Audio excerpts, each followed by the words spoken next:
Track Weather Center.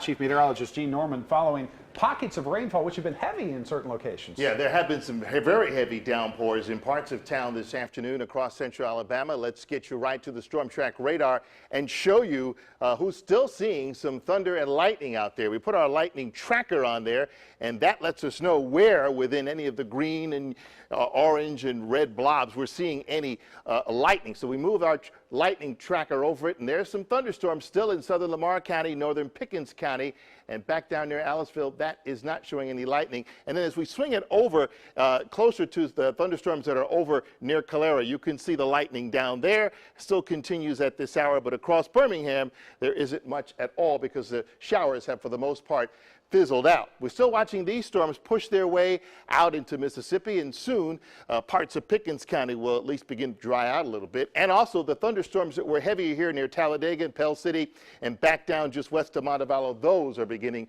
to weaken as well. So we'll be seeing partly cloudy skies in a couple of hours and an end to most of this rain at least through midnight. Now tomorrow, a different type of weather system heads our way. Today it's just been the heat of the day, allowing the storms to percolate, and they kind of meander in different directions. Tomorrow there's actually a cool front heading our way. We'll start in the morning with partly to mostly cloudy skies, but watch what happens as early as the middle part of the day. We'll start to see these showers and thunderstorms begin to break out around noon, and then as they push further to the south, that'll be a normal direction, moving from north to south. In fact, by late tomorrow night, we should be done with the rain, and Friday should be a much drier day, although it will be hotter.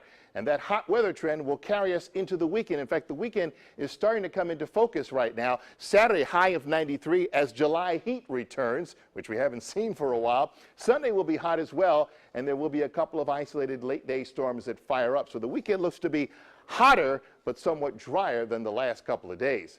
Things are drying out a little bit over downtown. About an hour ago, it was pouring. Now we have some clearing, although it's still pretty damp outside and plenty humid. Temperature 81 degrees after hitting a high today of 89. So once again, we didn't make it to the normal high of 91. Dew point, though, that's air you can wear. Step outside, the humidity is close to 75%, and it'll stay that way as we head into the evening. Hoover right now at 72, Clanton 84 with some showers around there. Pell City also has a couple of thunderstorms. They're checking in with a temperature of 83 degrees. Let's break down the weather where you live. Again, our western neighborhoods will see these showers and thunderstorms ending by midnight as lows drop into the low 70s. Then for tomorrow, mid to upper 80s as the front moves through with scattered showers and thunderstorms. More or less the same story in our eastern neighborhoods. The storms that are out there now should begin to weaken by midnight, overnight lows in the low 70s, and then tomorrow, mid to upper 80s for afternoon highs. But again, that front will be crossing through the state throughout the day, so keep the rain gear handy because you will be needing it. As we break down the rest of the week, after tomorrow's thunderstorm chances, which are at 50%, we'll drop them completely from the forecast. Friday and Saturday look to be hotter days, highs in the low 90s.